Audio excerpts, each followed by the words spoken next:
നമസ്കാരം. ഇപ്പോൾ വിവാദമായിരിക്കുന്ന ആ പ്രസംഗത്തിൽ ശശി തരൂർ ഇക്കാര്യങ്ങളൊക്കെയാണ് പറഞ്ഞത്. കേൾക്കുക.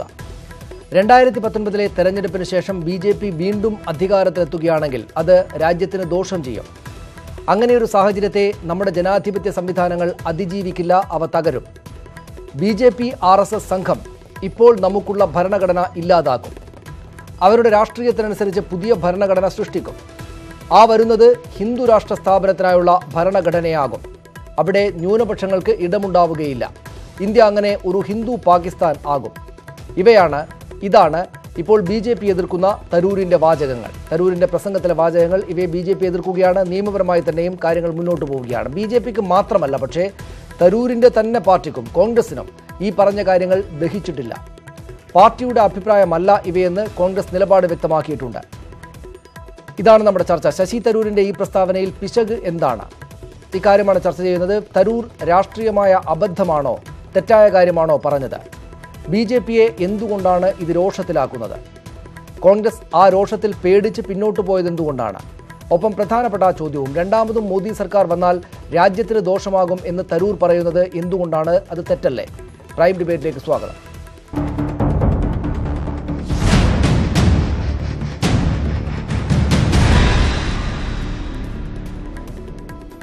പ്രേക്ഷകരുടെ അഭിപ്രായത്തിനായി ഞങ്ങൾ മുന്നോട്ട് വെക്കുന്ന ചോദ്യം ഇന്ന് ഇതാണ്: ശശി തരൂരിൻ്റെ ഹിന്ദു പാകിസ്ഥാൻ പരാമർശം പിൻവലിക്കേണ്ടതുണ്ടോ എന്നതാണ് ഞങ്ങളുടെ ചോദ്യം.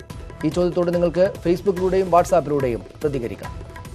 ഒപ്പം 4 ചോദ്യങ്ങളിലൂടെയാണ് ഈ ചർച്ച പ്രധാനമായും മുന്നോട്ട് പോവുക. ഒന്നാമത്തേത്, തരൂർ പറഞ്ഞതിൽ തെറ്റെന്താണ്?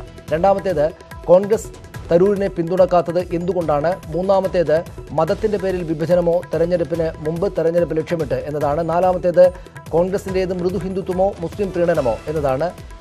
ഈ 4 ചോദ്യങ്ങളിലൂടെയാകും നമ്മുടെ ചർച്ച മുന്നോട്ട് പോവുക.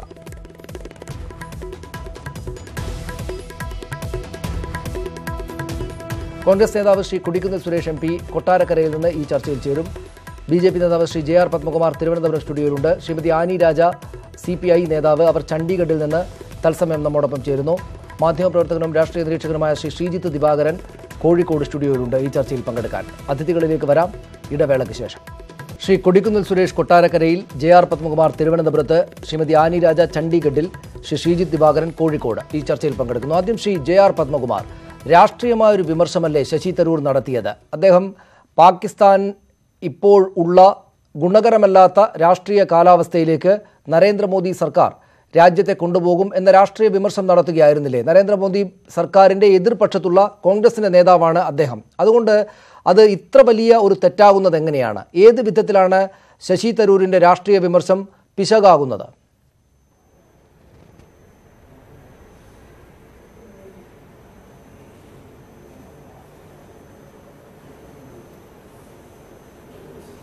ശ്രീ പത്മകുമാർ, കേൾക്കാമോ?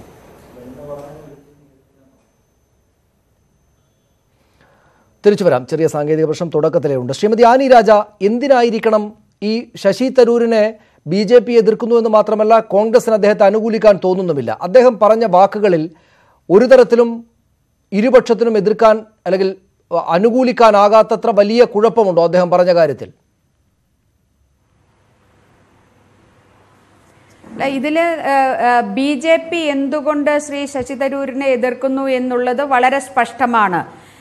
കഴിഞ്ഞ തിരഞ്ഞെടുപ്പിൽ നിരവധി വാഗ്ദാനങ്ങൾ നൽകി അധികാരത്തിൽ വൻ ഭൂരിപക്ഷത്തോടെ അധികാരത്തിൽ വന്ന BJP നേതൃത്വ NDA ഗവൺമെന്റിന് പ്രൈം മിനിസ്റ്റർ നരേന്ദ്രമോദിയുടെ നേതൃത്വത്തിൽ 4 വർഷക്കാലം ഭരിച്ച് 5ാമത്തെ വർഷത്തിലേക്ക് കടക്കുകയും അടുത്ത ഒരു തെരഞ്ഞെടുപ്പിനെ നേരിടാൻ പോവുകയും ചെയ്യുന്ന സമയത്ത് തങ്ങൾ ഈ കാര്യങ്ങളൊക്കെ ചെയ്തു എന്നുള്ളത് ജനങ്ങളോട് പറയുന്നതിന് വേണ്ടി യാതൊരു കാര്യങ്ങളും ഇല്ല എന്നുള്ളത് കൊണ്ട് വിലക്കയറ്റം പിടിച്ചു നിർത്തുന്നതിനോ അല്ലെങ്കിൽ ചെറുപ്പക്കാർക്ക് തൊഴിൽ കൊടുക്കുന്നതിനോ അതിൻ്റെ ഒന്നും ആ ഒരു സാഹചര്യം അല്ലാത്തത് കൊണ്ട്, അതുമാത്രവുമല്ല ഈ രാജ്യത്തെ ജനങ്ങളെ പല വിധത്തിലും ഭയപ്പെടുത്തി അടക്കി ഭരിക്കുന്നതിന് വേണ്ടിയുള്ള ശ്രമങ്ങൾ വർഗീയ ഫാസിസ്റ്റ് ശക്തികൾ നടത്തുമ്പോൾ, അത് മോബ് ലിഞ്ചിങ്ങിലൂടെ ആയിരുന്നാലും ശരി, അത് വിജിലാൻഡസിലൂടെ ആയിരുന്നാലും ശരിയൊക്കെ നടത്തുമ്പോൾ അതിനെ കണ്ടുകൊണ്ട് നിശബ്ദമായിരിക്കുന്ന ഒരു സാഹചര്യത്തിൽ വീണ് കിട്ടിയ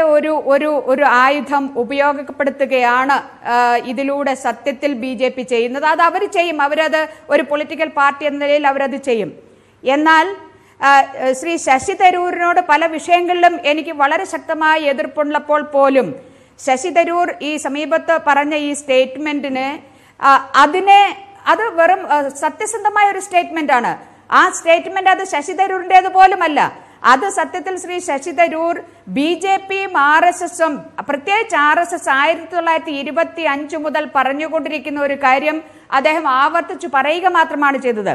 കോൺഗ്രസ് എന്തുകൊണ്ട് അദ്ദേഹത്തെ തള്ളിപ്പറയുന്നു എന്ന് പരിശോധിച്ചാൽ കോൺഗ്രസിന് ആത്മവിശ്വാസത്തിന്റെ കുറവാണ് കോൺഗ്രസ് ശശി തരൂരിനെ തള്ളിപ്പറയുന്നതിലേക്ക് നയിച്ചത് എന്നുള്ളത് ഒരു സംശയവുമില്ല. കാരണം പലപ്പോഴും മൃദു ഹിന്ദുത്വ സമീപം സ്വീകരിക്കുന്ന കോൺഗ്രസിന് അയ്യോ ഇത് ഞങ്ങളെ വലിയ അപകടത്തിലാക്കും എന്നുള്ളത് കൊണ്ട് ആ ഒരു അവിശ്വാസം ഉള്ളതുകൊണ്ട് അല്ലെങ്കിൽ തങ്ങളിൽ തന്നെ വിശ്വാസക്കുറവുള്ളത് കൊണ്ടാണ് വളരെ പെട്ടെന്ന് തന്നെ മറ്റൊന്നും ആലോചിക്കാതെ ഇതില് എന്താണ് ഇത്ര തെറ്റ് എന്നുള്ളത് അനലൈസ് പോലും ചെയ്യാതെ ശ്രീ ശശി തരൂരിനെ തള്ളിപ്പറയാതെ ആ പാർട്ടിയുടെ കാര്യം. പക്ഷേ ഇടതുപക്ഷ പാർട്ടിയുടെ അല്ലെങ്കിൽ CPIയുടെ ഒരു മെമ്പർ എന്ന നിലയിൽ ഞാൻ സൂചിപ്പിക്കുന്നത് ശ്രീ ശശി തരൂർ പറഞ്ഞത് അതൊരു സത്യസന്ധമായ കാര്യമാണ്. പാകിസ്ഥാനിലെ മുസ്ലിം പാകിസ്ഥാൻ എന്ന് പറയുമ്പോൾ അതൊരു ജനാധിപത്യ പാകിസ്ഥാൻ അല്ല. അവിടെ തെരഞ്ഞെടുപ്പ് നടക്കുന്നു എന്നുള്ളത് സത്യം. പക്ഷേ അതൊരു ഒരു മതാടിസ്ഥാനത്തിലുള്ള മതാധിഷ്ഠിത രാജ്യമാണ്. അവിടെയുള്ള മതന്യൂനപക്ഷങ്ങൾ അതായത് ഹിന്ദുക്കളും ക്രൈസ്തവരും അവരനുഭവിക്കുന്ന പീഡനങ്ങൾ ആ മുസ്ലിം മഹാഭൂരിപക്ഷത്തിന് ഇടയിൽ ആ ഒരു കാര്യം സൂചിപ്പിച്ചുകൊണ്ടാണ് ശ്രീ ശശി തരൂർ ഇത്തരത്തിലൊരു സ്റ്റേറ്റ്മെന്റ് നടത്തുന്നത്. ശ്രീ JR പത്മകുമാർ അതാണ് അദ്ദേഹം അത് വിശദീകരിച്ചിട്ടുണ്ട്. അതായത് എങ്ങനെയാണോ ഇസ്ലാം മതം അല്ലെങ്കിൽ ഒരു മതാധിഷ്ഠിതമായിട്ടുള്ള രാഷ്ട്രം എന്ന നിലക്ക് പാകിസ്ഥാനകത്ത് ന്യൂനപക്ഷങ്ങൾ ബുദ്ധിമുട്ട് അനുഭവിക്കുന്നത്, അങ്ങനെ മോദി സർക്കാരിൻ്റെ കാലത്ത് ഹിന്ദുക്കളല്ലാത്ത ന്യൂനപക്ഷം ഈ രാജ്യത്ത് ബുദ്ധിമുട്ട് അനുഭവിക്കുന്നുണ്ട്. ഇപ്പോൾ തന്നെ 2019 തിരിച്ചു വരികയാണെങ്കിൽ, വീണ്ടും മോദി സർക്കാർ വരികയാണെങ്കിൽ ആ ബുദ്ധിമുട്ട് വലിയ തോതിലാകും എന്നത് വിശദീകരിച്ചുകൊണ്ടാണ് അദ്ദേഹം ഈ ഹിന്ദു പാകിസ്ഥാൻ എന്ന നിലയിലേക്ക് ഉള്ള വിമർശനം നടത്തിയത്. അതെന്തുകൊണ്ടാണ് എതിർക്കപ്പെടേണ്ടതാണ് എന്ന് BJPക്ക് തോന്നുന്നത്?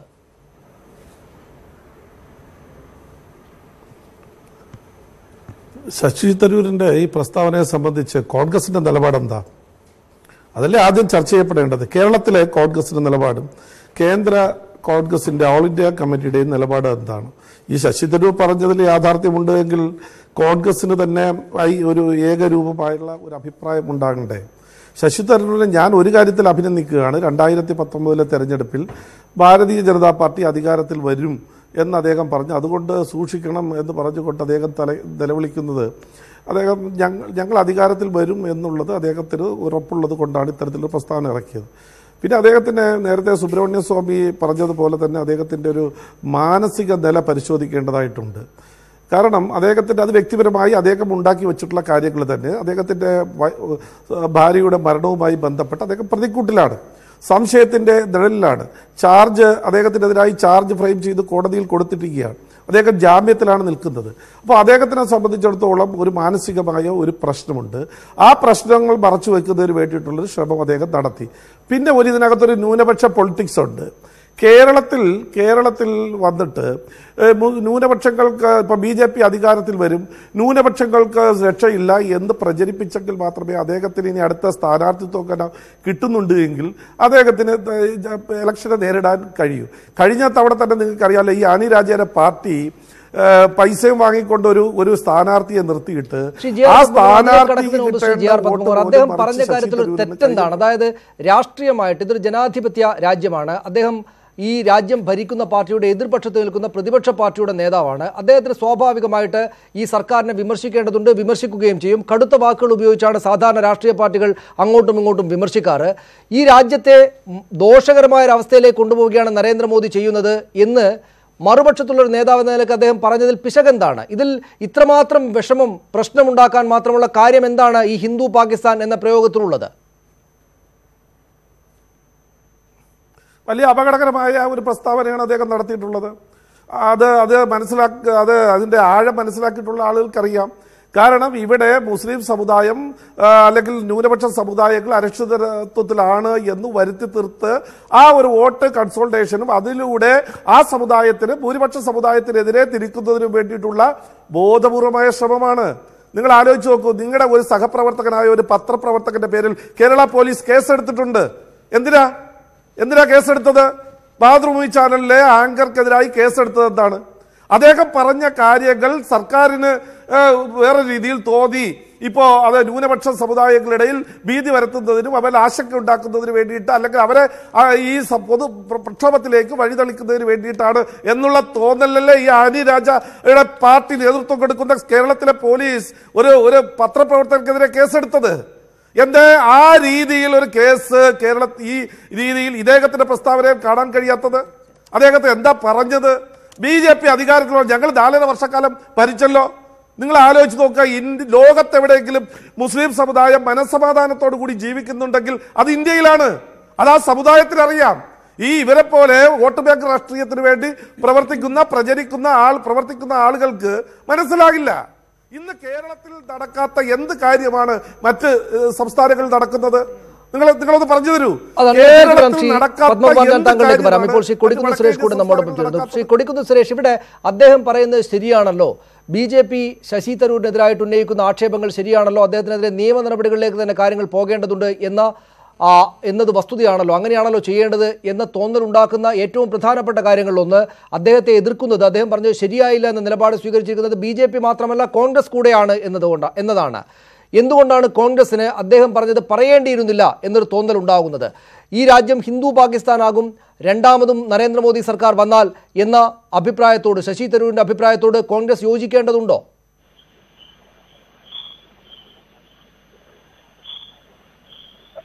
കോൺഗ്രസിന് വിയോജിപ്പൊന്നുമില്ല.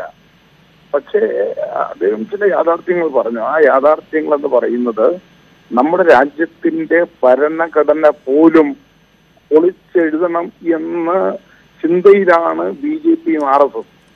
നമ്മുടെ രാജ്യത്തിന്റെ ഭരണഘടനയുടെ ഉൾക്കാമ്പ് എന്താണ്? മതേതരത്വമാണ്. ആ മതേതരത്വത്തെ ശിഥിലമാക്കുക, ആ മതേതരം ഇല്ലാത്ത ഒരു ഭരണഘടന ഇന്ത്യക്ക് വേണ്ടി പൊളിച്ചെഴുതുക എന്നുള്ളതാണ് ആത്യന്തികമായ BJPയുടെ RSSന്റെ ലക്ഷ്യം. അപ്പൊ അതിന്റെ അർത്ഥം എന്താണ്? ഒരു മതരാഷ്ട്രമായി ഇന്ത്യയെ മാറ്റുക എന്നുള്ളതാണ്. അതാണ് ശശി തരൂർ പറഞ്ഞത്. പാകിസ്ഥാൻ എന്ന് പറയുന്നത് ഒരു മുസ്ലിം രാഷ്ട്രമാണ്, ഒരു മതരാഷ്ട്രമാണ്. ഇന്ത്യ ഒരു മതേതര രാഷ്ട്രമാണ്. അപ്പൊ BJP ഉദ്ദേശിക്കുന്നതും ഉന്നം വെക്കുന്നതും എന്തിനാണ്? അവരുടെ RSS നേതാക്കന്മാരുടെ പ്രസ്താവനകളും ഈ ഗവൺമെന്റിന്റെ പോക്ക്, ഈ വിദ്യാഭ്യാസ രംഗം പൊളിച്ചെഴുതുന്നു, അതുപോലെ തന്നെ ഭരണഘടന പൊളിച്ചെഴുതുന്നു പറയുന്നു, സംവരണം മാറ്റുന്നു, അതുപോലെ തന്നെ നമ്മുടെ രാജ്യത്ത് നിലനിൽക്കുന്ന ന്യൂനപക്ഷ അവകാശങ്ങളെല്ലാം ഇല്ലാതാക്കാൻ വേണ്ടിയുള്ള എല്ലാ ശ്രമങ്ങളും നടത്തിക്കൊണ്ടിരിക്കുകയാണ്. അതിന്റെ അർത്ഥം ഈ ഭൂരിപക്ഷത്തിന്റെ എല്ലാം അടിച്ചേൽപ്പിക്കുക എന്നുള്ളതാണ്. അതുകൊണ്ട് ഈ രാജ്യത്തെ ന്യൂനപക്ഷങ്ങൾ അവരുടെ സുരക്ഷാ ബോധം നഷ്ടപ്പെടുന്ന രീതിയിലേക്ക് പോവുകയാണ്.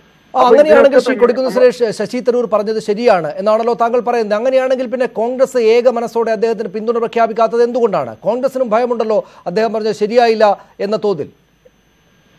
ഇല്ല, കോൺഗ്രസിനെ സംബന്ധിച്ചിടത്തോളം ഞാൻ പറഞ്ഞല്ലോ, കോൺഗ്രസ് വളരെ നേരത്തെ തന്നെ പറയുന്ന ഒരു കാര്യങ്ങളാണ്. നമ്മുടെ രാജ്യത്തിന്റെ ഭരണഘടന അപകടത്തിലേക്ക് പോകുന്നു, നമ്മുടെ രാജ്യത്തിന്റെ മതേതരത്വം തകർക്കപ്പെടാൻ ശ്രമിക്കുന്നു, നമ്മുടെ രാജ്യത്തെ ന്യൂനപക്ഷങ്ങൾ അരക്ഷിതാവസ്ഥയിലാണ്, നമ്മുടെ രാജ്യത്തെ ദളിതരെ ഇവിടെ ചവിട്ടി തേക്കപ്പെടുന്നു, അവർക്ക് രക്ഷയില്ലാത്ത അവസ്ഥയാണ്, ഉത്തരേന്ത്യയിൽ ആകമാനം ദളിതരെ മൃഗങ്ങളെക്കാൾ മോശമായ രീതിയിലാണ് BJPയും RSSും കാണുന്നത്.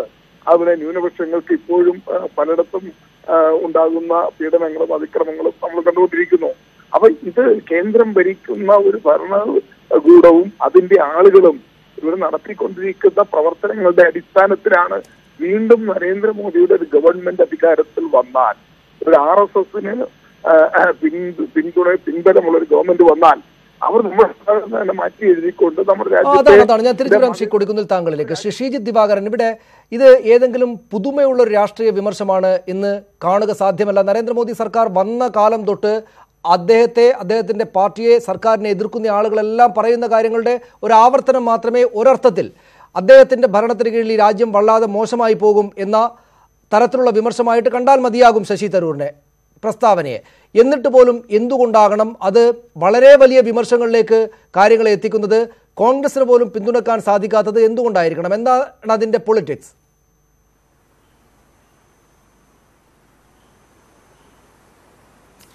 രണ്ട് തരത്തിൽ വേണം നമുക്കിതിനെ കാണാനായിട്ട്. ഒന്ന്, ശശി തരൂരിൻ്റെ പ്രസ്താവനയെ എനിക്കൊക്കെ ഉള്ള രീതിയിലുള്ള ഒരേ ഒരു എതിർപ്പ് അദ്ദേഹം എന്തിനാണ് ഈ വെറുതെ പാകിസ്ഥാനെ അതിലേക്ക് വലിച്ചയച്ചത് എന്ന് മാത്രമാണ്. നരേന്ദ്രമോദി സർക്കാർ പോലെയുള്ളൊരു സർക്കാർ വീണ്ടും അധികാരത്തിൽ വന്നാൽ ഇപ്പോൾ തന്നെ അവരൊരു ചെറിയ ഭൂരിപക്ഷത്തിൽ അധികാരത്തിൽ, അല്ലെങ്കിൽ ചെറിയ ശതമാനം ആളുകളുടെ ഭൂരിപക്ഷത്തിൽ അധികാരത്തിൽ വന്നിരിക്കുമ്പോൾ തന്നെ ഭരണഘടന പൊളിച്ചഴിക്കാനും കഴിഞ്ഞ ഒരു 7 or 8 പതിറ്റാണ്ടുകളായിട്ടുള്ള ഇന്ത്യയുടെ ഒരു മുഴുവൻ ഒരു ജനാധിപത്യ പോരാട്ടത്തെ ഇല്ലായ്മ ചെയ്യാനും ശ്രമിച്ചുകൊണ്ടിരിക്കുന്ന ആളുകളാണ്. അവർ തിരിച്ചു വന്നു കഴിഞ്ഞിട്ടുണ്ടെങ്കിൽ ഒരുപക്ഷെ സംഭവിക്കുക ഇന്ത്യ ഈ പറഞ്ഞ രീതിയിൽ ഒരു അഫ്ഗാനിസ്ഥാൻ്റെ അവസ്ഥയിലേക്ക് പോവുകയോ അല്ലെങ്കിൽ IS ഭരണം നടക്കുന്ന ഏതോ ഒരു സ്റ്റേറ്റിൻ്റെ അവസ്ഥയിലേക്ക് പോവുകയോ ചെയ്യുകയാണ്. ഉപമിക്കേണ്ടത് ആ രീതിയിലാണ്. പാകിസ്ഥാൻ കഴിഞ്ഞ 4 വർഷമായിട്ട് കുറച്ചുകൂടി കഴിഞ്ഞ അതിൻ്റെ അവരുടെ ഒരു പരമ്പരാഗത രീതി വെച്ച് നോക്കിയിട്ടുണ്ടെങ്കിൽ കുറച്ച് ബെറ്റർ ആയിട്ടുള്ളൊരവസ്ഥയാണ് കഴിഞ്ഞ 4 വർഷം കടന്നു പോകുന്നത്. അവിടെ ജനാധിപത്യ സമരങ്ങൾ നടക്കുന്നുണ്ട്, ആ സമരങ്ങൾക്ക് റിപ്പോർട്ട് ചെയ്യപ്പെടുന്നുണ്ട്, ആ സമരങ്ങളെ കുറിച്ചിട്ട് പുറത്തേക്ക് വരുന്നുണ്ട്. അവരുടെ ഏറ്റവും വലിയ പ്രധാനമന്ത്രിക്കെതിരെ അവർ അഴിമതി കുറ്റം വരുന്നു. അഴിമതി മാത്രമാണ് ഈ നരേന്ദ്രമോദി സർക്കാരിനെയും പാകിസ്ഥാനെയും തമ്മിൽ ഇപ്പോൾ താരതമ്യപ്പെടുത്താനുള്ളത്. അല്ലെങ്കിൽ മതാധിഷ്ഠമായ ഒരു ഭരണഘടനയുള്ള സ്ഥലമാണ്. ആ മതാധിഷ്ഠമായ ഭരണഘടനയുള്ള മറ്റു പല സ്ഥലങ്ങളെയും നമ്മൾ അംഗീകരിക്കുന്നതാണ്. അതുകൊണ്ട് തന്നെ ഒരു കാരണവശാലും ആരും ഒരു എതിർക്കേണ്ട കാര്യമില്ല. വളരെ മൈനറായിട്ടുള്ള ഒരു പരാമർശം മാത്രമാണ് ശശി തരൂർ നടത്തിയത്. അതൊരു പ്രശ്നമാകേണ്ടത് പോലും ഒരു ചർച്ചയാകേണ്ടത് പോലും അല്ലാത്ത ഒരു കാര്യമാണ്. രണ്ട്, നമ്മൾ ആലോചിക്കേണ്ടത് എന്തിനാണ് കോൺഗ്രസ് അടക്കമുള്ള ആളുകൾ ഇതിനെ എതിർക്കുന്നത്. ഇപ്പോൾ കോൺഗ്രസ് എതിർക്കുന്നതിൻ്റെ ഒരു കാരണം ഒരുപക്ഷെ നേരത്തെ ഇവിടെ കേരളത്തിൽ BJP വലിയ ഒരു പ്രധാനപ്പെട്ട കക്ഷി പോലും അല്ലാത്ത ഒരു സ്ഥലത്തിരുന്നിട്ട് BJPയുടെ വക്താവ് പറയുന്ന ഒരു കാര്യമാണ്, വളരെ സുഖമായിട്ട് പറയുന്ന ഒരു കാര്യമാണ്, ലോകത്തെ ഏറ്റവും സുരക്ഷിതരായിട്ട് മുസ്ലിങ്ങൾ ജീവിക്കുന്ന ഒരു സ്ഥലമാണ് ഇന്ത്യ എന്നുള്ളത്.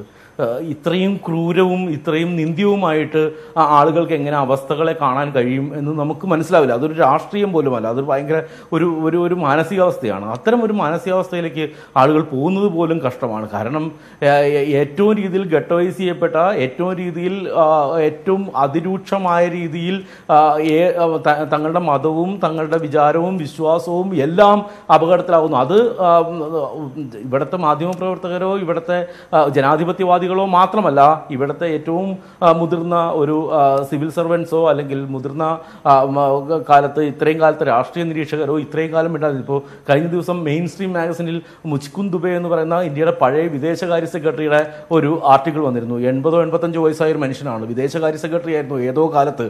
അദ്ദേഹമൊന്നും ഒരു കാലത്തും ഒരു സ്റ്റേറ്റിനെതിരെ, സ്റ്റേറ്റ്ഹുഡ് എന്ന് പറയുന്ന സാധനത്തിനേക്ക് അത്രമാത്രം ബഹുമാനിക്കുന്ന ഒരു മനുഷ്യനാണ്. അദ്ദേഹമൊന്നും ഒരു കാലത്തും സ്റ്റേറ്റിനെതിരെ സംസാരിക്കാത്തതാണ്.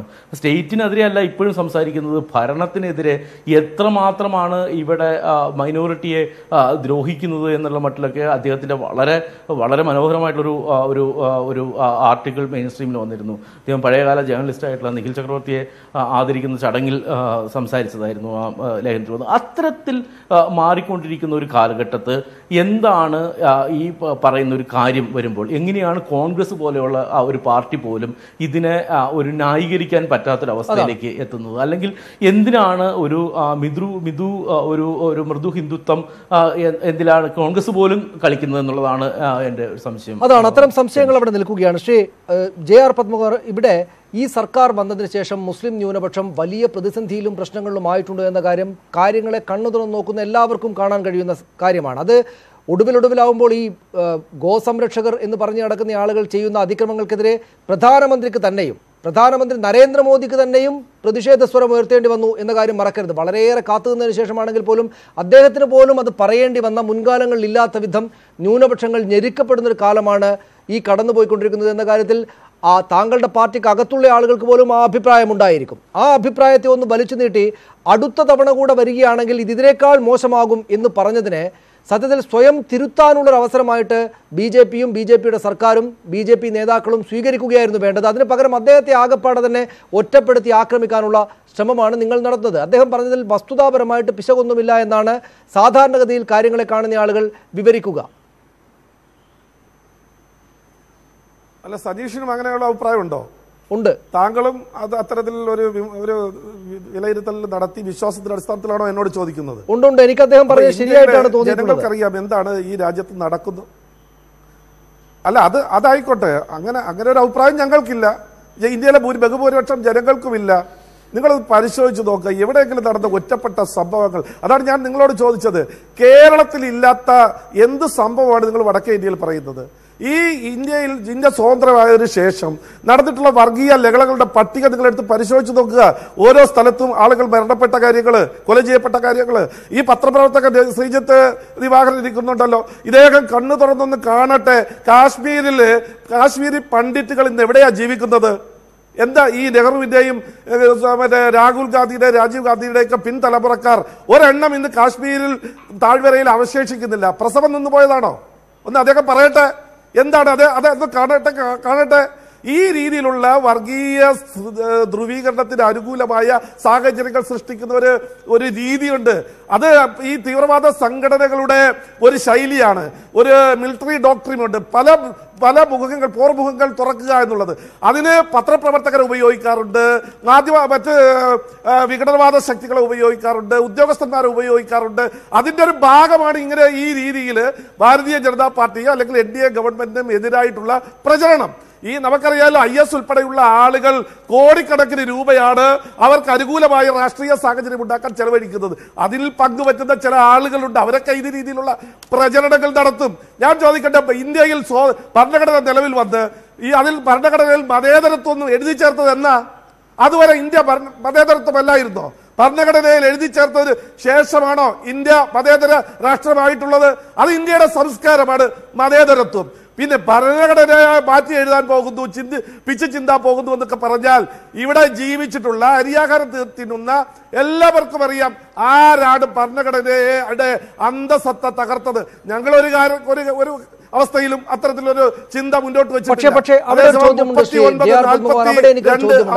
ശശി തരൂർ തന്നെ അക്കാര്യത്തെ പിന്നീട് വിശദീകരിക്കുന്നത്, ഇപ്പോൾ അംബേദ്കറിന്റെ നേതൃത്വത്തിൽ എഴുതപ്പെട്ട ഈ ഇന്ത്യൻ ഭരണഘടനയോട് ഒരു ആഭിമുഖ്യവും ഇല്ലാത്ത ആളുകളായിരുന്നു BJPയുടെ നേതാക്കൾ, RSSന്റെയും ജനസംഘത്തിന്റെയും നേതാക്കൾ എന്ന് അദ്ദേഹം പറയുന്നുണ്ട്. അദ്ദേഹത്തിന്റെ പ്രസംഗത്തിൽ അതുണ്ട്.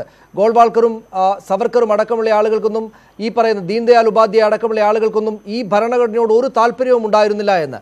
സ്വാഭാവികമായിട്ടും തങ്ങൾക്ക് അനുകൂലമായിട്ടുള്ള രാഷ്ട്രീയ സ്ഥിതി, നല്ല അധികാരമുള്ള നിലയിലേക്ക് വന്നാൽ തങ്ങളുടെ രാഷ്ട്രീയം രേഖപ്പെടുത്തി വെക്കാവുന്ന, ഈ കടന്നുപോയ നിങ്ങളുടെ നേതാക്കൾ പറഞ്ഞ രാഷ്ട്രീയം രേഖപ്പെടുത്തി വെക്കാവുന്ന ഒരു ഭരണഘടന മാറ്റിയെഴുതും എന്ന് അദ്ദേഹം വിശദീകരിക്കുന്നുണ്ട്. അതുകൊണ്ട് ഈ ഭരണഘടനയോട് നിങ്ങൾക്ക് ആഭിമുഖ്യമില്ലാതിരിക്കെ അത് തിരുത്തുന്നതിൽ തെറ്റെന്തെങ്കിലുമുണ്ടോ? തിരുത്തിയാൽ നിങ്ങൾ അതൊരു കുറ്റമാണ്, അതുകൊണ്ട് തിരുത്താനേ പാടില്ല എന്ന നിലപാട് BJPയും സ്വീകരിക്കുകയാണോ ചെയ്യുക? നിങ്ങൾ BJPയുടെയോ ജനസംഘത്തിന്റെ നേതാക്കന്മാരെയോ വലിച്ചടിക്കേണ്ട കാര്യമില്ല. ഞങ്ങൾ 4.5 വർഷക്കാലമായി ഭരണം നടത്തുകയല്ലേ. ഞങ്ങൾ നടപ്പിലാക്കിയ ഒരു ഏകദേശം 200-250 പദ്ധതികൾ പ്രഖ്യാപിച്ചിട്ടുണ്ട്. ഏതെങ്കിലും ഒരു പ്രത്യേക വിഭാഗത്തെ ലക്ഷ്യം വെച്ചുകൊണ്ടാണോ ഞങ്ങൾ ഭരണം നടത്തുന്നത്? ഞങ്ങൾ ഭരണം നടത്തുമ്പോഴാണ് ഇന്ത്യയുടെ പ്രസിഡന്റായിട്ട് ഒരു മുസൽമാൻ ഇന്ത്യയുടെ പ്രസിഡന്റായത്. രണ്ടാമത് അദ്ദേഹത്തെ ആക്കാൻ ശ്രമിച്ച സമയത്ത് കോൺഗ്രസ് ആണ് അതിന്റെ തടസ്സം നിന്നത്, ഞങ്ങളല്ല. ഞങ്ങൾ ഇവിടെ പഞ്ചായത്ത് പ്രസിഡന്റ് മുതൽ ഇന്ത്യൻ പ്രസിഡന്റ് വരെ ഏത് സമുദായത്തിന്റെ അടിസ്ഥാനത്തിലല്ല ഞങ്ങൾ അവരെ പിന്തുണയ്ക്കുന്നതും അവരെ നേതാവാക്കി കൊണ്ടുവരുന്നതും. അതുകൊണ്ട് ഞങ്ങൾക്കെതിരായിട്ടുള്ള പ്രചരണവും പ്രവർത്തനങ്ങളും ഇത് വില പോകില്ല. ഇന്ത്യയിലെ ഈ കാര്യങ്ങൾ എത്രയോ കാലമായിട്ട് ഇവരെല്ലാം പറയുന്നുണ്ടല്ലോ. പക്ഷെ ഇന്ത്യയിലെ ജനങ്ങൾക്ക് അത് വിശ്വാസം വരാത്തതുണ്ട്. ഞാൻ പറഞ്ഞത് ശശി തരൂരിന്റെ പ്രസ്താവന രാഷ്ട്രീയ ലക്ഷ്യം വെച്ചുകൊണ്ടാണ് കേരളത്തില് ന്യൂനപക്ഷ കേന്ദ്രീകൃതമായി വോട്ട് കിട്ടുന്നതിന് വേണ്ടിയിട്ടുള്ള ശ്രമം നടത്തുമ്പോൾ വടക്കേ ഇന്ത്യൻ സംസ്ഥാനങ്ങളിൽ ഇത് വില പോകില്ല. അവിടെ എന്തെങ്കിലും ചെന്നുകൊണ്ട് ഈ രീതിയിലുള്ള പ്രസ്താവന നടത്തിയാൽ അത് കാശ് വിൽക്കില്ല എന്നുള്ളത് കൊണ്ട് അത് കണക്കിലെടുക്കേണ്ട ഒരു വാദമാണ്. ഞാൻ തിരിച്ചു വരാം താങ്കളിലേക്ക്. ശ്രീമതി ആനി രാജ, ഇവിടെ അദ്ദേഹം പറയുന്ന ഒരു പ്രധാനപ്പെട്ട കാര്യമുണ്ട്. ഇന്ത്യ വളരെ മനോഹരമായ രാജ്യമായിരുന്നു എന്നൊക്കെ പറയുമ്പോൾ തന്നെയും അതിന്റെ തുടക്കം തന്നെയും അതിഭീകരമായിട്ടുള്ള കൊലപാതകങ്ങളിലേക്ക്, നരഹത്യയിലേക്കൊക്കെ പോയ വിഭജനത്തോടെയാണ്. വിവിധ ജാതി മതത്തിൽപ്പെട്ട ആളുകൾ വലിയ ശത്രുതയോടെ തന്നെയും വലിയ കൊലപാതകങ്ങളും മറ്റുമൊക്കെ നടത്തി തന്നെയുമാണ് ഈ രാജ്യം പുലർന്നു വന്നത്. അപ്പോൾ ഇപ്പോൾ മാത്രം നരേന്ദ്രമോദി സർക്കാർ വന്നപ്പോൾ മാത്രമുണ്ടായൊരു കാര്യമായിട്ട് ഇതിനെ കാണേണ്ടതില്ല എന്നതാണ് BJPയുടെ ഏറ്റവും പ്രധാനപ്പെട്ട വാദങ്ങളിലൊന്ന്. അത് രാഷ്ട്രീയമായിട്ടുള്ള പ്രചരണമാണ്. ആ പ്രചരണത്തിന്റെ ഭാഗമായിട്ടാണ് ശശി തരൂർ ഇങ്ങനെയൊരു പ്രസ്താവന ആവർത്തിച്ച് നടത്തുന്നത്. അതുകൊണ്ടാണ് അത് എതിർക്കപ്പെടുന്നത് എന്ന്. അല്ല, ഇതില് ശ്രീ ശശി തരൂർ പറഞ്ഞത് ഒരു കാര്യത്തിൽ അല്പം പിശക് പറ്റിയെന്ന് വെച്ചാൽ ഒരു ഹിന്ദു പാകിസ്ഥാൻ എന്നാണ് അദ്ദേഹം പറഞ്ഞത്. ഹിന്ദു പാകിസ്ഥാൻ എന്നതിന് പകരം ഹിന്ദുത്വവാദി പാകിസ്ഥാൻ എന്ന് അദ്ദേഹം പറഞ്ഞിരുന്നത്. കാരണം ഈ രാജ്യത്തുള്ള 80-85% വരുന്ന ഹിന്ദുക്കളെല്ലാം ഹിന്ദുത്വവാദം അതിൽ വിശ്വസിക്കുകയോ അല്ലെങ്കിൽ ആ രീതിയിലുള്ള ഫാസിസ്റ്റ് മെന്റാലിറ്റി മനോഭാവം ഉള്ളവരോ അല്ല. ഈ രാജ്യത്തെ ജനാധിപത്യത്തെയും ഈ രാജ്യത്തെ മതേതരത്വത്തെയും ഒക്കെ ഏറ്റവും ഭംഗിയായി വിശ്വസിക്കുകയും അത് കൊണ്ടു നടക്കുകയും ചെയ്യുന്ന ജനങ്ങളാണവർ. വളരെ ചുരുക്കം ചില ആളുകളുടെ ഈ ഭരണകൂടത്തിന്റെ സഹായത്തോടെ ഈ വളരെ ചുരുക്കം ആളുകൾ ഹിന്ദുത്വവാദം പ്രചരിപ്പിക്കുന്ന നടത്തുന്ന ശ്രമം, ആ ഹിന്ദുത്വവാദി ഇന്ത്യ എന്ന് പറഞ്ഞിരുന്നുവെങ്കിൽ, പാകിസ്ഥാൻ എന്ന് പറഞ്ഞിരുന്നുവെങ്കിൽ അത് ശരിയാകുമായിരുന്നു. ഞാൻ സലീഷ ഒരു കാര്യം സൂചിപ്പിക്കുന്നത്, അദ്ദേഹം പറഞ്ഞു ഈ ശ്രീ BJP ശ്രീ പത്മകുമാർ പറഞ്ഞു ശ്രീ നരേന്ദ്രമോദി വന്നതിന് ശേഷമാണ് ഇത്തരത്തിലുള്ള പ്രചാരണങ്ങളെല്ലാം രാഷ്ട്രീയ പാർട്ടികൾ നടത്തുന്നതെന്ന് പറഞ്ഞു. അല്ല, ശ്രീ നരേന്ദ്രമോദി വരുന്നതിന് മുമ്പ്, ഇന്ത്യക്ക് സ്വാതന്ത്ര്യം ലഭിക്കുന്നതിന് മുമ്പ് 1925 തന്നെ പറഞ്ഞ ഒരു കാര്യമുണ്ട്. RSS അതിന്റെ സ്ഥാപന തുടക്കം മുതൽ തന്നെ പറഞ്ഞ ഒരു കാര്യം. ആ കാര്യം എന്ന് പറയുന്നത് ഇന്ത്യയെ ഒരു ഹിന്ദു രാഷ്ട്രമാക്കി മാറ്റും, അതിനായുള്ള പരിശ്രമങ്ങളാണ് അവർ നടത്തേണ്ടതെന്നാണ് പറഞ്ഞത്. ഈ ശ്രീ നരേന്ദ്രമോദി അധികാരത്തിൽ വരുമ്പോൾ RSSന്റെ മേധാവി ഏറ്റവും ആദ്യം പറഞ്ഞ ഒരു കാര്യം അദ്ദേഹം പ്രസ്താവിച്ചത്, സ്വതന്ത്ര ഇന്ത്യയിൽ ആദ്യമായി ഒരു ഹിന്ദു ഭരണം വന്നിരിക്കുന്നു, ഹിന്ദു റൂൾ വന്നിരിക്കുന്നു എന്നാണ് പറഞ്ഞത്. ശ്രീ വാജ്പേയിയെ പോലും ഒരു ഹിന്ദു മതവിശ്വാസിയായി അംഗീകരിക്കാൻ തയ്യാറല്ലാത്ത RSS, ആ RSSനറിയാം ഗുജറാത്തിൽ എന്താണോ ശ്രീ നരേന്ദ്രമോദി മുഖ്യമന്ത്രിയായിരുന്നപ്പോൾ ചെയ്തത്, ശ്രീ അമിത്ഷാ അവിടെ ആഭ്യന്തരമന്ത്രിയായിരുന്നപ്പോൾ ചെയ്തത്, ആ വഴിയിലൂടെ ഈ രാജ്യത്തെ മതന്യൂനപക്ഷങ്ങളെയും അതേപോലെ തന്നെ ദളിത് ആദിവാസികളെയും അടക്കി അവരെ ഒതുക്കി നിർത്താമെന്ന് അതുവഴി 2025 ഹിന്ദു രാഷ്ട്രം സ്ഥാപിക്കാമെന്നുള്ള അതിലേക്കുള്ള പരിശ്രമങ്ങളാണ് നടക്കുന്നത്. അതല്ലാതെ ഇപ്പോ നരേന്ദ്രമോദി വന്നപ്പോഴുകൊണ്ട് പറയുന്നതല്ല. 1925 മുതൽ RSSും RSSന്റെ സഹസംഘടനകളും പറഞ്ഞു വരുന്ന ഒരു കാര്യമാണിത്. ഇപ്പോ ഈ ഭരണഘടനയെ കുറിച്ച് ഞങ്ങളങ്ങ് ഭയങ്കരമായിട്ട് ആദരിക്കുന്ന ഒന്നാണ് ഇന്ന് നിലവിലുള്ള ഭരണഘടന എന്ന് ശ്രീ പത്മകുമാർ പറയുന്നു. അതേ പത്മകുമാറിനോട് ഞാൻ ചോദിക്കുകയാണ്, ഈ രാജ്യത്തിന്റെ ഹോളി ബുക്കായി പ്രഖ്യാപിക്കേണ്ടത്, ഈ രാജ്യത്തിന്റെ ടെക്സ്റ്റായി പ്രഖ്യാപിക്കേണ്ടത് ഭഗവത്ഗീതയാണെന്ന് പറഞ്ഞത് മറ്റാരുമല്ല, അത് ഈ രാജ്യത്തിന്റെ ഒരു senior cabinet minister Shrimati Sushma സ്വരാജാണ്. ഇന്ത്യക്ക് ഒരു ഭരണഘടന നിലനിൽക്കെ അതിനു മേലെ മറ്റൊരു ഗ്രന്ഥത്തെ ഇരുത്തണമെന്ന് പറഞ്ഞാൽ അത് ഈ ഭരണഘടനയെ എത്രമാത്രം അവഹേളിക്കുന്നതിന് തുല്യമാണ് എന്ന് മനസ്സിലാകും. അത് മാത്രമാണോ, ഈ RSSകാർ തന്നെ പറഞ്ഞിട്ടില്ല, ഇന്നുള്ള ഭരണഘടനയിൽ മനുസ്മൃതിയുടെ ഒരു ഘടകങ്ങളുമില്ല, അതുകൊണ്ട് തന്നെ ഇതിനെ മാറ്റി എഴുതണമെന്ന് അന്നു മുതലേ പറയുന്നതാണ്.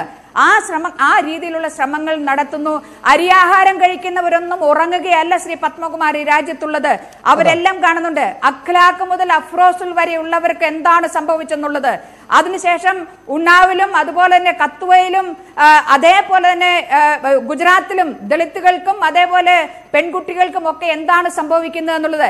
നിങ്ങളുടെ മന്ത്രിമാർ കുറ്റാരോപിതർക്കെതിരെ ഇന്ത്യൻ പതാക എടുത്തുകൊണ്ട് കുറ്റവാളിയെ സംരക്ഷിക്കുന്നതിന് വേണ്ടി പ്രകടനം നടത്തുന്നു. നിങ്ങളുടെ MLA ഇത്തരത്തിലുള്ളൊരു ഹീനമായ ഒരു കൃത്യം ചെയ്യുന്നു, ഉത്തർപ്രദേശിൽ ഒരു റേപ്പ് നടത്തുന്നു, അവരെ സംരക്ഷിക്കുന്നതിനുള്ള പരിശ്രമങ്ങൾ നടത്തുന്നു. ആ രീതിയിൽ നിങ്ങൾ എന്താണ് പറയുന്നത്, നിങ്ങൾ ശശി തരൂരിന്റെ ഈ പ്രസ്താവന വരുന്നത്. തിരിച്ചു വരാം ശ്രീമതി ആനി രാജ. ശ്രീ കൊടിക്കുന്ന് സുരേഷ്, ഇവിടെ ഈ പറയുന്ന പോലുള്ള രാഷ്ട്രീയ വിമർശം BJPയുടെ എതിർപക്ഷത്തിലുള്ള ഇടതുപക്ഷ പാർട്ടികളാണെങ്കിലും കോൺഗ്രസ് തന്നെയും നടത്തുന്നുണ്ട്. പക്ഷേ ശ്രീ JR പത്മകുമാർ ചൂണ്ടിക്കാണിക്കുന്ന അദ്ദേഹത്തിന്റെ വാദങ്ങളിൽ പ്രധാനപ്പെട്ട ഒന്ന് നമ്മൾ കാണാതെ ഇരിക്കാൻ സാധിക്കുകയില്ല. ശരിയാണ്, ശശി തരൂർ വളരെ രൂക്ഷമായി തന്നെയും അദ്ദേഹത്തിന്റെ അഭിപ്രായ പ്രകടനത്തിൽ ഉറച്ചു നിൽക്കുന്നുണ്ട്. പക്ഷേ കോൺഗ്രസ് ആ അഭിപ്രായത്തോടൊപ്പം നിൽക്കുന്നില്ല. അതിന്റെ കാരണം എന്താണെന്ന് നേരത്തെ ശ്രീ JR പത്മകുമാർ പറഞ്ഞു. കേരളത്തിൽ നിങ്ങൾക്കത് പറഞ്ഞാൽ വോട്ട് ലഭിക്കും, നിങ്ങൾക്ക് അനുകൂലമായിട്ട് വോട്ട് ലഭിക്കുകയാണ് ചെയ്യുക. ശശി തരൂരിന് വോട്ട് ആവശ്യമുണ്ട്. കോൺഗ്രസിന്റെ കേരളത്തിലെ നേതാക്കൾക്കെല്ലാം തന്നെയും ഇവിടെ ഇരുന്നത് പറയാവുന്ന ഒരു സാഹചര്യം, അനുകൂലമായി തന്നെ വോട്ട് വന്ന് വീഴാവുന്ന ഒരു സാഹചര്യമുണ്ട്. പക്ഷേ പുറത്ത് നിങ്ങൾക്ക് മൃദു ഹിന്ദു സമീപനം സ്വീകരിച്ചേ പറ്റൂ. ഹിന്ദു പാകിസ്ഥാൻ എന്ന ഒരു വാക്ക് അദ്ദേഹത്തിന്റെ പ്രസംഗത്തിൽ വന്നാൽ അത് ദോഷമായിട്ട് ഭവിക്കും എന്ന് ഭയന്ന് രാഷ്ട്രീയമായിട്ട് അദ്ദേഹം പറയുന്നത് ശരിയാണെങ്കിൽ തന്നെയും അത് പിൻവലിച്ച് നേതാക്കൾ അവരുടെ വാക്കുകളിൽ ശ്രദ്ധ കാണിക്കണം എന്ന് അദ്ദേഹത്തെ തള്ളിപ്പറയുന്ന പ്രസ്താവനയിലേക്ക് കോൺഗ്രസ് പോയത് അവിടെ മറ്റൊരു അഭിപ്രായമുള്ളത് കൊണ്ടാണ്. അവിടെ ഹിന്ദു പാർട്ടിയായിരിക്കാൻ കോൺഗ്രസിന് വലിയ താല്പര്യമുള്ളത് കൊണ്ടാണ്. BJPയെ പോലെ തന്നെയും ഒരു മൃദു ഹിന്ദു ലൈനിലെങ്കിലും പോയാൽ മാത്രമേ ഞങ്ങൾക്ക് പുലരാനാവുകയുള്ളൂ എന്ന തോന്നൽ കൊണ്ടാണ്. ഇങ്ങനെ ഒരു രാഷ്ട്രീയമായിട്ടുള്ള ഇരട്ടത്താപ്പ് കാണിച്ചാൽ പിടിച്ചു നിൽക്കാനാകും BJPക്ക് മുന്നിൽ എന്ന് കരുതുന്നുണ്ടോ?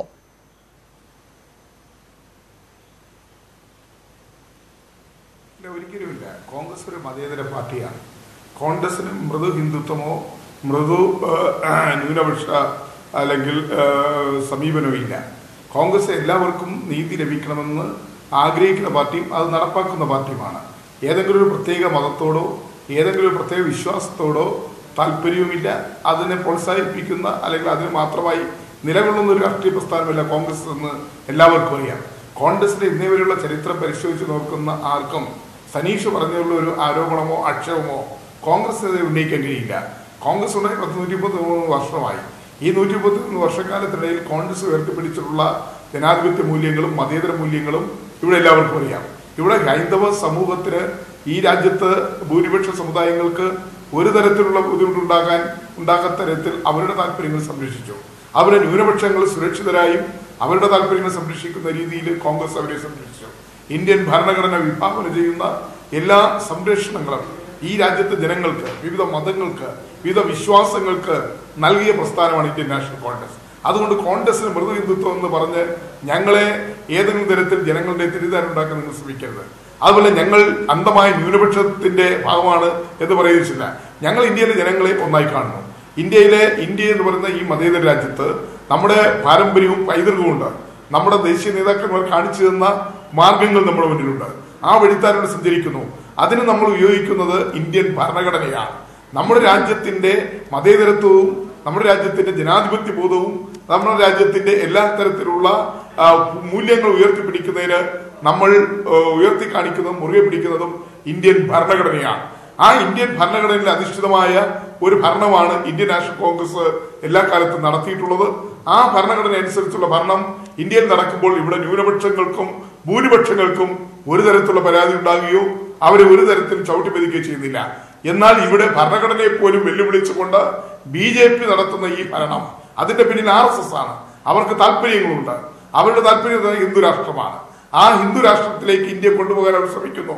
പക്ഷെ ഇന്ത്യ പോലുള്ള ഒരു മതേതര രാജ്യത്ത് ഇവിടെ ഒരു ഹിന്ദു രാഷ്ട്രം സ്ഥാപിക്കാൻ സാധ്യമല്ല എന്നുള്ളത് എല്ലാവർക്കും അറിയാം.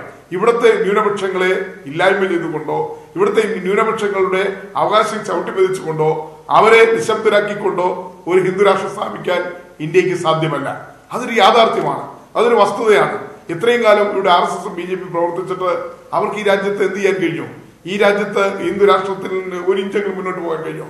അപ്പോൾ അവർക്ക് കിട്ടിയ ഈ അധികാരം ഉപയോഗിച്ചുകൊണ്ട് അവർ ഈ രാജ്യത്ത് ഹിന്ദുക്കളുടെ മൃദുല വികാരങ്ങളെ തങ്ങൾക്ക് അനുകൂലമാക്കിക്കൊണ്ട് ഈ രാജ്യത്തിന്റെ ഭരണം തങ്ങളുടെ കയ്യിൽ കൊണ്ടുവന്ന് നാളെ ഈ ഭരണം ഉറപ്പിക്കാൻ വേണ്ടി, ഇപ്പൊ കിട്ടിയിരിക്കുന്ന ഭരണം ഉറപ്പിക്കാൻ വേണ്ടിയാണ് ഈ ഹിന്ദുത്വം പറയുന്നത്, ഈ ഹിന്ദുത്വ അജണ്ട എടുത്ത് ഉപയോഗിക്കുന്നത്.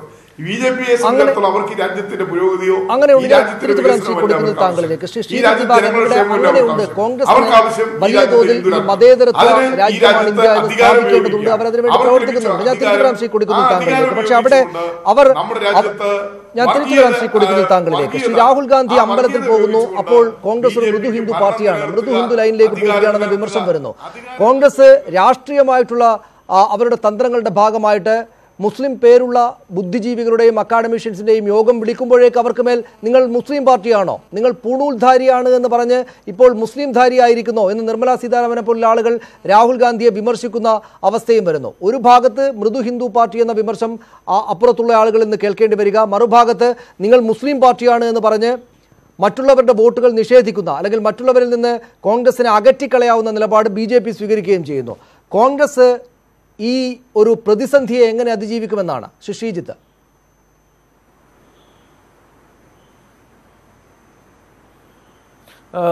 സനീഷ്, കോൺഗ്രസ് എല്ലാ കാലത്തും ഇത്തരം ഒരു പ്രതിസന്ധിയും ഇത്തരം ഒരു ആകുലതയും അവർക്ക് എല്ലാ കാലത്തും ഉണ്ടായിരുന്നു.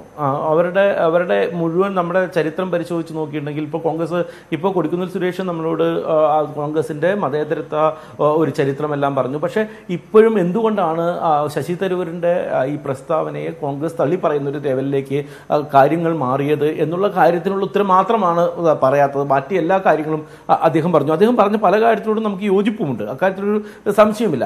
ഇതിനൊരു ചരിത്രമുണ്ട്. ഇതിനൊരു എല്ലാ കാലത്തും ഇപ്പോൾ ഷൗക്കത്ത് ബനു കേസിൽ ഒരു കാര്യങ്ങൾ വരുമ്പോൾ ഒരു മുസ്ലിം അല്ലെങ്കിൽ ഒരു ന്യൂനപക്ഷ ചായ്വിലേക്ക് കോൺഗ്രസ് പോകുന്നുണ്ടോ എന്നൊരു സംശയം വരുമ്പോൾ രാജീവ് ഗാന്ധിക്ക് അന്ന് അക്കാലത്ത് ക്ഷേത്രം തുറന്നു കൊടുക്കുകയും അവിടെ പൂജയ്ക്ക് വേണ്ടി തുറന്നു കൊടുക്കുകയും ചെയ്യണം ബാബരി പള്ളിയുടെ പരിസരങ്ങളിൽ എന്നുള്ളൊരു അവസ്ഥയിലേക്ക് കാര്യങ്ങൾ മാറുന്നുണ്ട്. ഇത്തരം ഒരു ആശങ്ക എല്ലാ കാലത്തും കോൺഗ്രസിനെ അലട്ടിയിട്ടുണ്ട്. എന്താ കാര്യമെന്ന് വെച്ചിട്ടുണ്ടെങ്കിൽ ഒരു തരത്തിലുള്ള ഒരു ഉള്ളിലുള്ള ഒരു മൃദുഹിന്ദുത്വം എവിടെയോ ഉണ്ട് കോൺഗ്രസിന്. അത് എല്ലാ കാലത്തും ഉണ്ട് താനും. അതേസമയം ഇന്ത്യയിലെ ഒരു ബഹുഭൂരിപക്ഷം മുസ്ലിങ്ങളും ന്യൂനപക്ഷങ്ങളും ദളിതരും എല്ലാം ഒരു വലിയ കാലഘട്ടം വരെ ഏതാണ്ട് 80കളുടെ പകുതി വരെ ഏറ്റവും കൂടുതൽ വിശ്വസിച്ചിരുന്ന ഒരു പാർട്ടിയുമാണ് കോൺഗ്രസ്. അതിനുശേഷമുള്ളൊരു കാലത്ത് ഉണ്ടായിട്ടുള്ള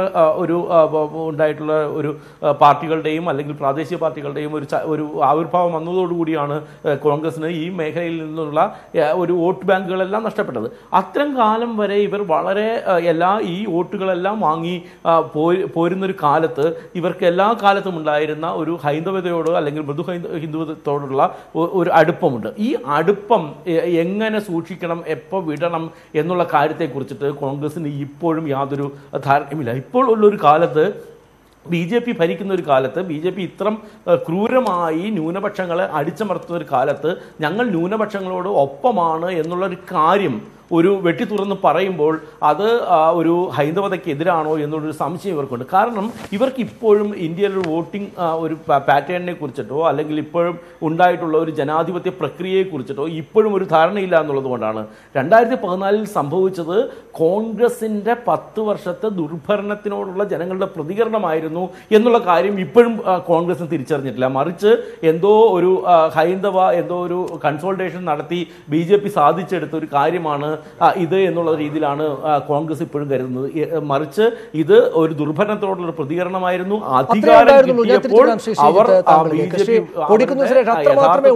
രാഷ്ട്രീയമായിട്ട് ഈ ഭരണത്തിന് 10 വർഷം ഭരിച്ചതിന് ശേഷം സ്വാഭാവികമായി ഉണ്ടായ ഒരു ഭരണവിരുദ്ധ വികാരമേ ഉള്ളൂ. അല്ലാതെ വല്ലാത്ത തോതിൽ ഹിന്ദുത്വ അനുകൂലികളായി ആ പ്രത്യയശാസ്ത്രത്തോട് ചേർന്ന ആളുകൾ മുഴുവൻ നരേന്ദ്രമോദിയോടും BJPയോടും ഒപ്പം ചേർന്നതല്ല എന്ന് കണ്ടാൽ തീരാവുന്ന പ്രശ്നമേ ഉള്ളൂ. അങ്ങനെ യഥാർത്ഥ രാഷ്ട്രീയ പ്രശ്നങ്ങൾ മനസ്സിലാകാതിരിക്കുന്നു ഇപ്പോഴും കോൺഗ്രസിന് എന്നതുകൊണ്ടാണ് ശശി തരൂർ കൃത്യമായിട്ട് താങ്കൾ തന്നെ പിന്തുണക്കുന്നത് പോലെ കേരളത്തിലെ കോൺഗ്രസ് നേതാക്കൾ ആവർത്തിക്കുന്നത് പോലെ ശശി തരൂർ കൃത്യമായ രാഷ്ട്രീയം പറഞ്ഞിട്ടും അതോടൊപ്പം ചേർന്ന് നിൽക്കാൻ അവിടെയുള്ള കേരളത്തിന് പുറത്തുള്ള കോൺഗ്രസ് നേതാക്കൾക്ക് സാധിക്കാത്തത് ഈ പറയുന്ന യഥാർത്ഥ രാഷ്ട്രീയം മനസ്സിലാകാത്തത് കൊണ്ടാണ് എന്ന്. അത് ശരിയാണെന്ന് തോന്നുമല്ലോ നാട്ടുകാർക്ക്.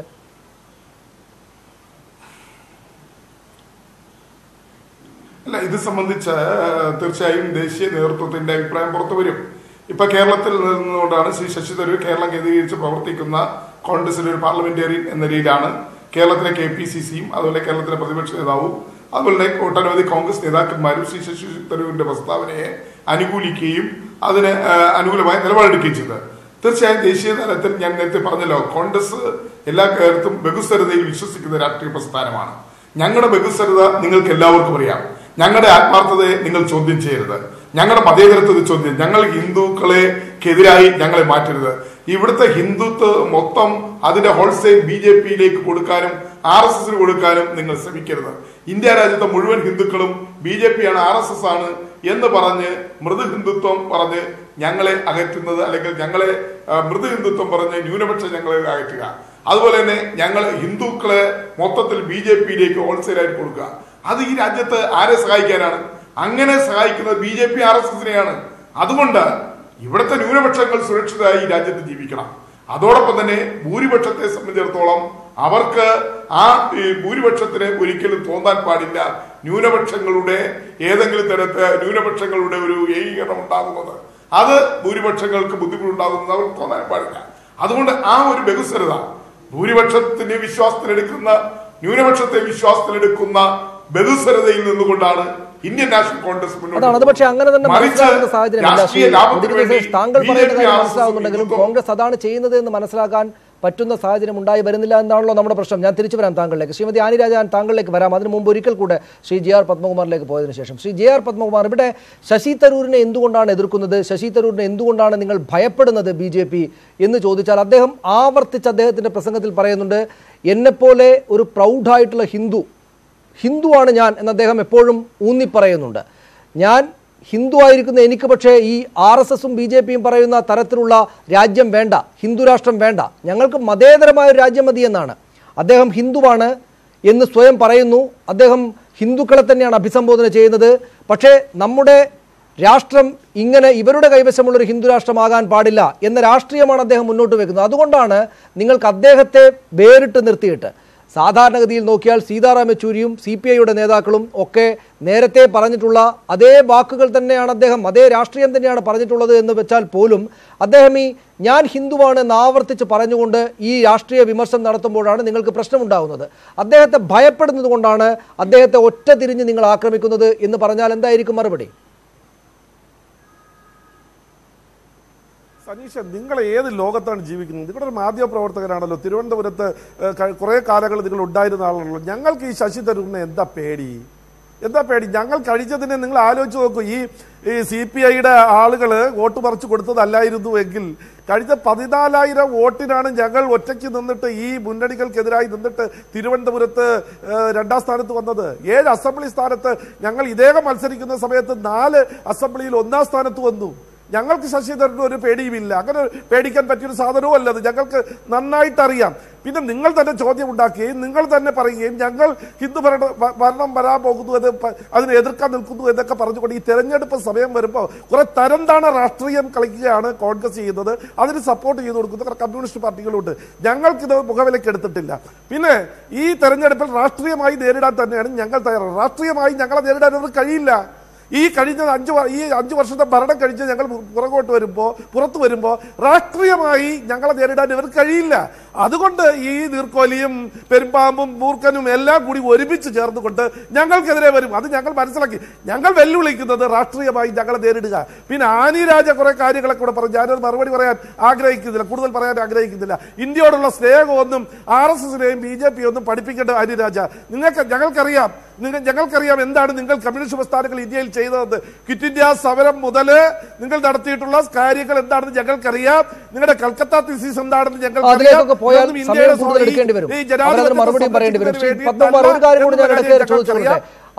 അതിനു മുമ്പ് ഒരു കാര്യം കൂടി ചോദിച്ചോട്ടെ. ഈ ഹിന്ദു രാഷ്ട്രം ഉണ്ടാക്കാനാണ്, ഒരു നിമിഷം ഇതോട് കൂട്ടിച്ചേർത്ത് സംസാരിച്ചാൽ നന്നായിരിക്കും. അതായത് ഹിന്ദു രാഷ്ട്രം ഉണ്ടാക്കാനാണ് നിങ്ങൾ ശ്രമിക്കുന്നത് എന്ന് ശശി തരൂർ അദ്ദേഹത്തിന്റെ പ്രസംഗങ്ങളിൽ ആവർത്തിക്കുന്നുണ്ട്. അത് യഥാർത്ഥത്തിൽ ഒരു തെറ്റായിട്ട്, ഒരു കുറ്റമായിട്ട് നിങ്ങൾ കാണേണ്ടതുണ്ടോ? നിങ്ങൾ ഹിന്ദു രാഷ്ട്രം ഉണ്ടാക്കാനാണ് ഉദ്ദേശിക്കുന്നത് എന്ന കാര്യം നിങ്ങൾ നിങ്ങളുടെ വോട്ടർമാരോട് പറയുന്നുണ്ടല്ലോ. അപ്പോൾ ഹിന്ദു രാഷ്ട്രം ഉണ്ടാക്കാൻ വേണ്ടി ശ്രമിക്കുന്നു നരേന്ദ്രമോദിയും BJPയും എന്ന് പറയുന്നതിൽ എന്തെങ്കിലും വിഷമിക്കാറുണ്ടോ? ഞാൻ അതിങ്ങനെ താത്വികമായ ഒരു വിശകലനത്തിലേക്ക് പോകുന്നില്ല. അല്ല, ഒരൊറ്റ കാര്യം പറയാം. ഈ ചങ്കും മത്തക്കിയ വേഗത്തിൽ തിരിച്ചറിയാൻ പറ്റുന്നില്ല എന്നുള്ളതാണ് പച്ച മലയാളത്തിൽ പറഞ്ഞാൽ. കാരണം രാഷ്ട്രവും രാജ്യവും രണ്ടാണ്. രാജ്യം എന്ന് പറയുന്നത് ഭരണകർത്താക്കൾ നിയന്ത്രിക്കപ്പെടുന്നത്. രാഷ്ട്രം എന്ന് പറഞ്ഞാൽ അത് സംസ്കാരത്താൽ കൂട്ടിയോജിപ്പിക്കപ്പെടുന്നതാണ്. ഒരു രാഷ്ട്രത്തിനകത്ത് വിവിധ രാജ്യങ്ങൾ ഉണ്ടാവാം. കാരണം ഭരണകർത്താക്കൾ മാറി മാറി വരും, ഭരണങ്ങൾ മാറി മാറി വരും. ഞങ്ങൾ പറയുന്നത് സാംസ്കാരികമായി ഇന്ത്യയെ ഒന്നായി കാണുന്ന ആ ഒരു രാഷ്ട്രത്തെക്കുറിച്ചാണ്. അതാണ് ആ രാഷ്ട്രത്താണ്, ആ രാജ്യത്തെക്കുറിച്ചാണ് മഹാത്മാഗാന്ധി പറഞ്ഞിട്ടുള്ളത്, രാമരാജ്യം. പിന്നെ ഇപ്പോ ഈ വേദഗ്രന്ഥത്തിനെ കുറിച്ചൊക്കെ അവർ പറഞ്ഞു. ഇന്ത്യൻ ഭരണഘടനയാണ് ഇന്ത്യയുടെ പരമോന്നതമായ ഗ്രന്ഥം. അത് തന്നെയാണ് ഇന്ത്യയുടെ ഭരണത്തിന് വേണ്ടി ഉപയോഗിക്കുന്നത്. എന്റെ ഏറ്റവും വലിയ വേദഗ്രന്ഥം ഇന്ത്യയുടെ ഭരണഘടനയാണെന്ന് പറഞ്ഞ ആളാണ് ഇന്ത്യയുടെ പ്രധാനമന്ത്രി ശ്രീമൻ നരേന്ദ്രമോദിജി. അതുകൊണ്ട് ആ കാര്യത്തില് ഒക്കെ എന്താണ് നിലപാടെന്ന് ഞങ്ങൾക്കറിയാം. പിന്നെ ഈ അതായത് ഇപ്പോൾ ഉള്ളതുപോലെ ഒരു മതേതര രാഷ്ട്രമായിട്ട്, ഒരു സെക്യുലർ രാഷ്ട്രമായിട്ട് തുടരുക തന്നെയാണ് ചെയ്യുക ഇന്ത്യ. നരേന്ദ്രമോദി രണ്ടാമത് വന്നാലും, ശ്രീ JR പത്മകുമാർ, നരേന്ദ്രമോദി 2019 വീണ്ടും വന്നാലും ഈ രാജ്യം ഒരു ഹിന്ദു പാകിസ്ഥാൻ ആവുകയല്ല ചെയ്യുക. ഹിന്ദുക്കൾക്ക് എന്തെങ്കിലും കൂടുതൽ അവകാശങ്ങളുള്ള ഒരു രാജ്യമാവുകയല്ല ചെയ്യുക. ഇതുപോലൊരു സെക്യുലർ രാഷ്ട്രമായി തുടരുക തന്നെയാണ് ചെയ്യുക നിങ്ങളുടെ ഭരണത്തിന് കീഴിലും. അങ്ങനെയല്ലേ?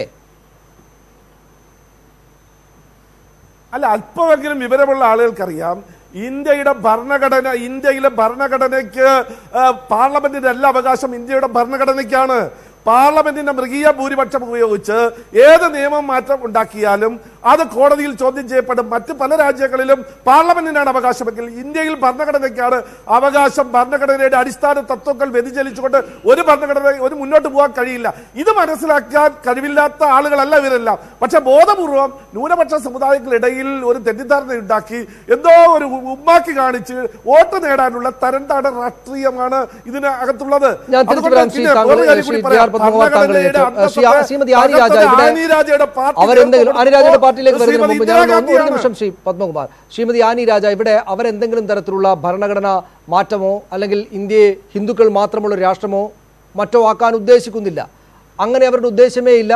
നിങ്ങളത് ഭയന്നുകൊണ്ട് ആളുകളുടെ ന്യൂനപക്ഷങ്ങളെ ഭയപ്പെടുത്തിയിട്ട് മതപരമായിട്ട് വിഭജിക്കാൻ വേണ്ടിയിട്ടുള്ള ശ്രമം നടത്തുകയാണ്. അതുകൊണ്ടാണ് കഴിഞ്ഞ ദിവസം നിർമ്മലാ സീതാരാമൻ ഇന്നലെ പറഞ്ഞത് ഈ രാജ്യത്ത് തെരഞ്ഞെടുപ്പിന് മുമ്പ് ഒരു സാമുദായിക സംഘർഷം ഉണ്ടാവുകയാണെങ്കിൽ അതിന് ഉത്തരവാദി പൂർണ്ണമായിട്ടും കോൺഗ്രസ് ആയിരിക്കും എന്ന് അവർ പറയാനിടയായത്.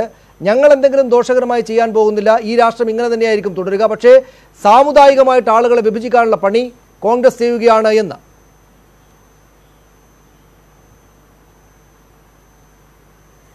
സലീഷ്, ഈ ശ്രീ പത്മകുമാർ ഇത്രയേറെ ആവേശം കൊള്ളേണ്ട ഒരു കാര്യവുമില്ല. അദ്ദേഹത്തിന് പറയാൻ സാധിക്കുമോ? ഈ അദ്ദേഹത്തിന്റെ രാജ്യസ്നേഹത്തിന്റെ പ്രസംഗം എന്തൊരു വലിയ പ്രസംഗമാണ്. ഈ രാജ്യം ബ്രിട്ടീഷുകാരന്റെ ഭരണത്തിന്റെ കീഴിൽ അടിപ്പെട്ടിരിക്കുന്നപ്പോൾ, അടിമയായിരുന്നപ്പോൾ ആ രാജ്യത്തെ രക്ഷിച്ചു കൊണ്ടുവരുന്നതിന് വേണ്ടി നൂറുകണക്കിന് സഖാക്കളെ ബലി കൊടുത്ത പാർട്ടിയാണ് ഇന്ത്യൻ കമ്മ്യൂണിസ്റ്റ് പാർട്ടി. എന്നാൽ അതേ സമയത്ത് ഇതേ പത്മകുമാർ വിശ്വസിക്കുന്ന ആർഎസ്എസിന്റെ നേതാക്കൾ ബ്രിട്ടീഷുകാരന്റെ ഒന്നല്ല രണ്ടല്ല പലവട്ടം മാപ്പെഴുതി കൊടുത്ത ബ്രിട്ടീഷുകാരന്റെ കാൽക്കൽ സാഷ്ടാംഗം വീണ് കിടന്ന നിങ്ങളാണ് ഈ രാജ്യത്തിന്റെ രാജ്യസ്നേഹത്തെ കുറിച്ച് പറയുന്നത്. നിങ്ങൾ പറയുന്നത് ശശി തരൂരിനെ പേടിയില്ല എന്ന് പറയുന്നു. പക്ഷെ ശശി തരൂർ ഹിന്ദുവാണ് എന്നുള്ള കാര്യത്തെ കുറിച്ച് നിങ്ങൾക്ക് ഭയമുണ്ട്. കോൺഗ്രസിനേക്കാളേറെ നിങ്ങൾ ഭരിക്കുന്നത്, നിങ്ങൾ ഭയപ്പെടുന്നത് ഈ രാജ്യത്തെ കമ്മ്യൂണിസ്റ്റുകാരെയാണ് എന്നുള്ള കാര്യത്തിൽ യാതൊരു സംശയമില്ല. അതുകൊണ്ടാണ് കമ്മ്യൂണിസ്റ്റുകാരെ വേട്ടയാടുന്നത്, തുടർച്ചയായി കമ്മ്യൂണിസ്റ്റുകാർ വിദ്യാർത്ഥികളെ പോലും വേട്ടയാടുന്ന ഒരു നിലപാടിലേക്ക് നിങ്ങൾ അവരൊന്ന് പറഞ്ഞുകൊണ്ട് ശ്രീ പത്മകുമാർ ഞാൻ താങ്കളിലേക്ക് വരാം. ശ്രീമതി ആനി രാജ പറയട്ടെ, താങ്കൾ സംസാരിക്കുമ്പോൾ അവർ സംസാരിച്ചില്ലല്ലോ, അവർ പറയട്ടെ. അതുകൊണ്ടാണ് നിങ്ങൾ അദ്ദേഹം സംസാരിച്ചപ്പോൾ ഞാൻ മിണ്ടാതിരുന്നു. ഇന്ത്യയുടെ സ്വാതന്ത്ര്യത്തെ കുറിച്ച് ഒരു അക്ഷരം പറയാനുള്ള അവകാശം, ഒരു കാര്യമെങ്കിലും പറയാനുള്ള അവകാശം ഒന്നല്ല രണ്ടുമല്ല പലതവണ മാപ്പെഴുതി കൊടുത്ത ബ്രിട്ടീഷുകാരന്റെ കാൽക്കൽ സാഷ്ടാംഗം വീണ് ചരിത്രമാണ് നിങ്ങൾക്കുള്ളത്. ആ നിങ്ങൾക്ക് ഇന്ത്യയുടെ സ്വാതന്ത്ര്യത്തെ കുറിച്ച്, ഇന്ത്യയെ ബ്രിട്ടീഷുകാരുടെ കയ്യിൽ എങ്ങനെയാണ് രക്ഷിച്ചുകൊണ്ടുവന്നതെന്ന്, നൂറുകണക്കിന് സഖാക്കളെ ബലി കൊടുത്ത് രക്ഷിച്ചുകൊണ്ടുവന്നതാണ് ഈ പാർട്ടി. ആ പാർട്ടിയെ നിങ്ങൾ ഭയക്കുകയാണ്, കമ്മ്യൂണിസ്റ്റ് പാർട്ടിയെ നിങ്ങൾ ഭയക്കുകയാണ്. അതുകൊണ്ടാണ് നിങ്ങൾ ഈ രാജ്യത്തെ ചെറുപ്പക്കാരായ കമ്മ്യൂണിസ്റ്റുകാരെ ദേശദ്രോഹത്തിന്റെ പേരിൽ എന്ന കുറ്റമാരോപിച്ചുകൊണ്ട് ജയിലിലടയ്ക്കുന്നത്. താങ്കളൊന്നും മിണ്ടാതിരിക്കണം. താങ്കൾ സംസാരിക്കുമ്പോൾ ഞാൻ സംസാരിക്കില്ലല്ലോ. അവർ പറയട്ടെ ശ്രീ പത്മകുമാർ, അവർ പറയട്ടെ ശ്രീ പത്മകുമാർ. താങ്കൾ പറയുന്ന വാദങ്ങൾക്ക് ആവശ്യത്തിന് സമയവും സൗകര്യവുമുണ്ട്. ഞാൻ അവർ പറയട്ടെ, അവർ പറഞ്ഞു നിർത്തട്ടെ, എന്നതിന് ശേഷം ഞാൻ താങ്കളിലേക്ക് തിരിച്ചു വരാം. അങ്ങനെ പറയരുത് ശ്രീ പത്മകുമാർ. ആവശ്യത്തിന് സമയം താങ്കൾക്ക് തന്നു, അവർ പറയട്ടെ. സലീഷേ പറയൂ ശ്രീമതി ആനി രാജ. ശരി ശരി, ആ ചോദ്യം അദ്ദേഹം ചോദിക്കട്ടെ. ആ ചോദ്യം ചോദിക്കട്ടെ ശ്രീമതി ആനി രാജ. പറയൂ ശ്രീ പത്മകുമാർ, താങ്കളുടെ ചോദ്യം.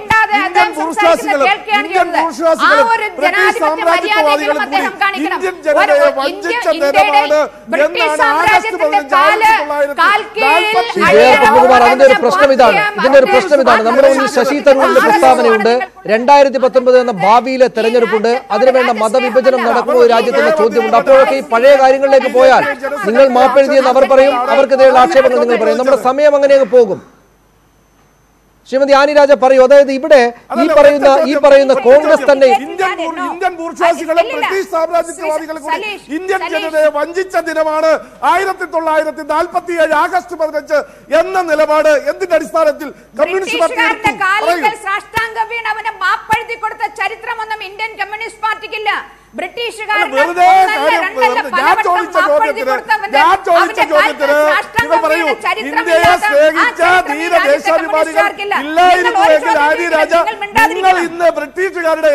ശരി, നമുക്ക് അതിൽ നിന്ന് മാറാം ശ്രീ പത്മകുമാർ. അതിൽ നിന്ന് മാറാം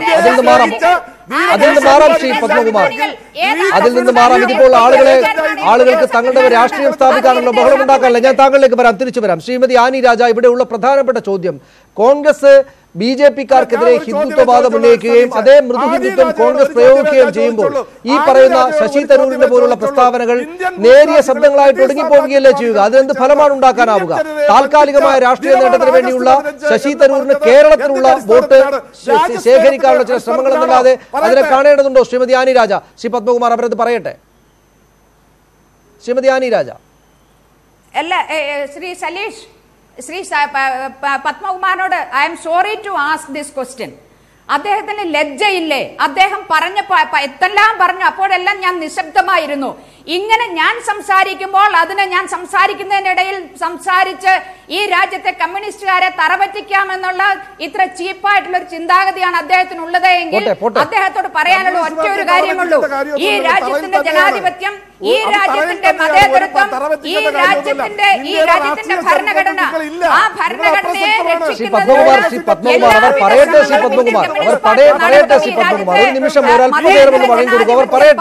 നടത്തും. ഈ രാജ്യത്തെ ഒരു കാരണവശാലും ഒരു ഹിന്ദു രാഷ്ട്രമാക്കി അങ്ങനെ ഒരു ദോഷത്തിലേക്ക് പോകേണ്ടതുകൊണ്ടാണ് താങ്കൾക്ക് സമയം തരാം. താങ്കളാണ് ഈ ചർച്ച അവസാനിപ്പിക്കുക. ഞാൻ ഉറപ്പുവരുന്നു താങ്കളാണ് ഈ ചർച്ച അവസാനിപ്പിക്കുക. ഒന്നും മിണ്ടാതിരിക്കും. അദ്ദേഹം പറയട്ടെ, അവർ പറയട്ടെ. ശ്രീമതി ആനിരാജ, എന്റെ ചോദ്യം ഇതാണ്. ശ്രീമതി ആനിരാജ, എന്റെ ചോദ്യം ഇതാണ്. കോൺഗ്രസ് ഈ നടത്തുന്ന ഈ ഹിന്ദുത്വ വിമർശം യഥാർത്ഥത്തിൽ ഗുണപരമായ കാര്യമാണ് എന്ന് വിചാരിക്കേണ്ടതുണ്ടോ? അവർ തന്നെയും മൃദു ഹിന്ദുത്വത്തിന്റെ പാത പിന്തുടരുമ്പോൾ ഈ ശശി തരൂരിന്റെ ഒക്കെ പ്രസ്താവനകളെ താൽക്കാലികമായ രാഷ്ട്രീയ നേട്ടത്തിനുള്ള തട്ടിപ്പ് പരിപാടികളെന്ന് മാത്രം കണ്ടാൽ പോരെ? അങ്ങനെ കാണാനല്ലേ സാധിക്കുകയുള്ളൂ. അവർ പാർട്ടി എന്ന നിലക്ക് BJP-യുടെ അതേ അത്രക്കില്ലെങ്കിലും മൃദു ഹിന്ദു ലൈൻ പിടിച്ചു പോവുകയാണ്. സലീഷ്, കോൺഗ്രസ് പാർട്ടി എന്ത് നിലപാടെടുക്കുന്നു എന്നുള്ളതിനപ്പുറത്തേക്ക് ഇന്ന് ഈ രാജ്യം നേരിടുന്ന വലിയൊരു വെല്ലുവിളിയുണ്ട്. ആ വെല്ലുവിളി എന്ന് പറയുന്നത് ഈ രാജ്യത്തെ വർഗീയ ഫാസിസ്റ്റ് ശക്തികൾ ഇന്ന് നടത്തിക്കൊണ്ടിരിക്കുന്ന ജനദ്രോഹ, ദേശദ്രോഹ, ജാതിദ്രോഹ, മതദ്രോഹ നടപടികളാണ്. ഈ രാജ്യത്ത് നടത്തിക്കൊണ്ടിരിക്കുന്ന മോബ് ലിഞ്ചിങ്, ഈ രാജ്യത്ത് നടത്തിക്കൊണ്ടിരിക്കുന്ന കമ്മ്യൂണൽ വയലൻസ്, ബീഹാറിൽ ഇന്ന് NDA-യുടെ ഒപ്പം ഇരിക്കുന്ന നിതീഷ് കുമാർ ഭരിക്കുന്ന ബീഹാറിൽ നൂറുകണക്കിന് വലുതുമായിട്ടുള്ള വർഗീയ കലാപങ്ങൾ നടത്തിയവരാണ് ഇവരെന്നുള്ള സമീപകാലത്താണ് അത് നടത്തിയിരിക്കുന്നത്. ചെറുതും വലുതുമായ ഈ രാജ്യമെമ്പാടും ഈ രീതിയിൽ ജനങ്ങളെ ജാതിയുടെ പേരിൽ, മതത്തിന്റെ പേരിൽ വിഭജിക്കാനുള്ള പരിശ്രമങ്ങൾ നടത്തുന്ന, എന്തിനേറെ ഏറ്റവും നീചമായ ഒരു കൊലപാതകമായിരുന്നു കത്വയിലെ പെൺകുട്ടിയുടെ റേപ്പ് ആൻഡ് മർഡർ. ആ വിഷയത്തെ പോലും മതം തിരിച്ച് ജനങ്ങളെ വിഭജിക്കുന്നതിന് ഉപയോഗപ്പെടുത്തിയ നെറികെട്ട രാഷ്ട്രീയം പിൻപറ്റുന്ന BJP ഈ രാജ്യത്തിന്റെ മതേതരത്വവും ജനാധിപത്യവും ഈ രാജ്യത്തിന്റെ ഭരണഘടനയും സംരക്ഷിക്കുമെന്ന് പറഞ്ഞാൽ അത് വിശ്വസിക്കാൻ ഈ രാജ്യത്തെ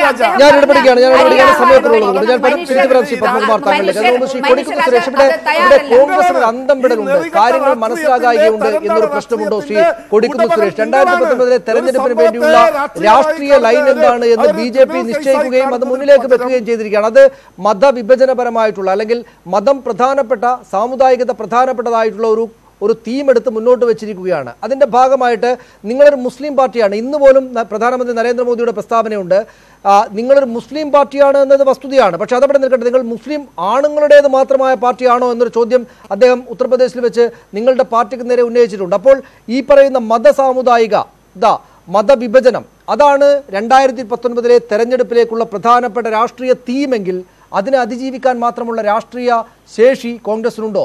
ഈ കളം മനസ്സിലായിട്ടുണ്ടോ കോൺഗ്രസിന് എന്തൊക്കെയാണ് നടക്കുന്നത് എന്ന്?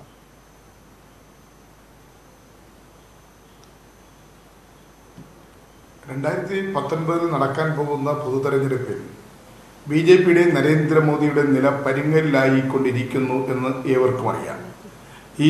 ഈ വർഷം അവസാനം ഡിസംബറിൽ നടക്കാൻ പോകുന്ന മധ്യപ്രദേശ്, രാജസ്ഥാൻ, ഛത്തീസ്ഗഡ്, മിസോറാം തെരഞ്ഞെടുപ്പിൽ BJP ദയനീയമായി പരാജയപ്പെടുമെന്ന് ഏതാണ്ട് ഉറപ്പായി കഴിഞ്ഞിരിക്കുകയാണ്.